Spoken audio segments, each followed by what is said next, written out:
So why do people run then? Why do you run? Now, that saying running is free. I've covered a video on this on my YouTube. If you haven't seen it, go over and have a look. But you will find out that in actual fact running isn't free, and it actually costs quite a lot.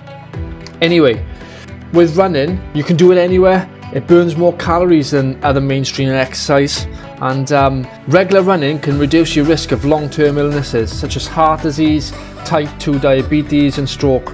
It also can boost your mood and keep your weight under control. I don't know about you guys, but running's a sort of therapy for me. So whenever I have pent up stress from work, or I'm just feeling that I'm not myself, once I've been for a run, the release of endorphins makes me feel, lifts my mood and makes my day better, and that is why a lot of people run. Okay, so let's have a look at running then and how we start. Now, if you haven't done running at all and you're coming from a complete inactive background, you may want to build up your fitness levels gently. What I suggest there is, if you're starting to run, then you need to start a run walk program. And I can't recommend the Couch to 5K enough, because it's an absolute great app that is going to elevate your fitness and get you to where you need to be in order so you can run non-stop for at least 20 minutes.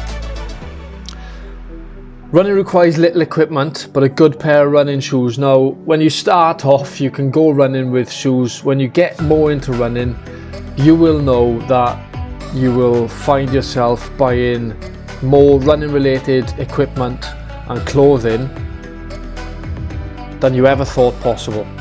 With running shoes, they've got a shelf life. Now, usual running shoes, they last about 300 to 400 miles. What a lot of new runners do get mistaken is that they keep these trainers for months, sometimes years, and do thousands of miles in them, and then they wonder why they get injured. Now, for the women out there, you should consider, if you're going to start running, using a sports bra, something that is normally sturdier than a regular bra. Is going to give you that bit of extra support. The best advice I can give to somebody starting running is to come up with a plan, whether that's a plan that you've written because it fits your schedule, or one you've copied off the internet and tailored. What I will say is, a generic plan isn't going to work for yourself. It's easy to come up with a plan, and I've done many videos on writing a fitness plan on my YouTube. You want to be starting off with at least 3 days a week, whereby you start the run walk program. Now, you can write this plan around your work, whether you are an early bird and you get up early, or you wait till after work. Now, to avoid injury and to ensure you enjoy the experience, you've got to ease yourself in slowly.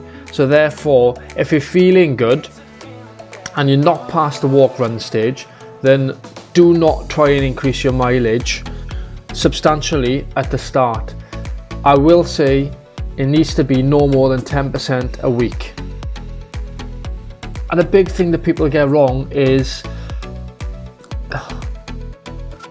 they overtrain, so they don't run easy enough.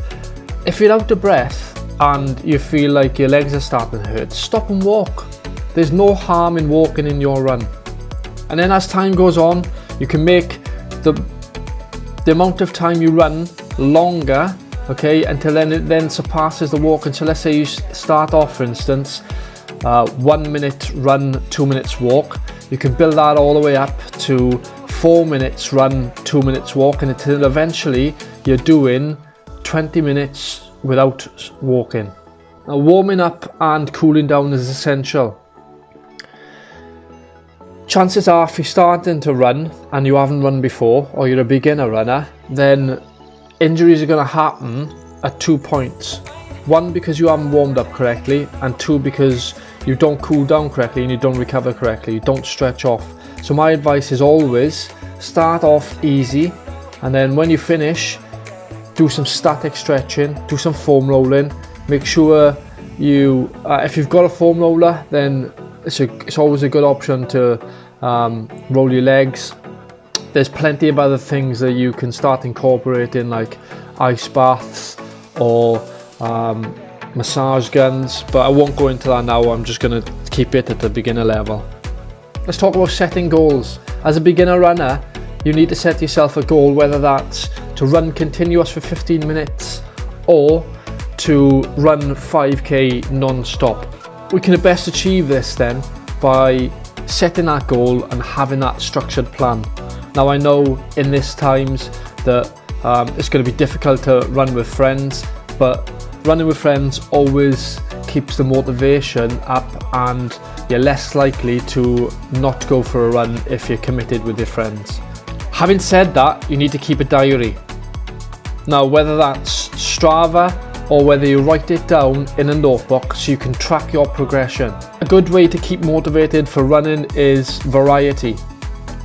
Vary your distances, vary your speeds, and vary your routes. This is going to keep you more motivated and more focused on staying running. If you are listening to this, thanks for listening, and we'll see you in the next one.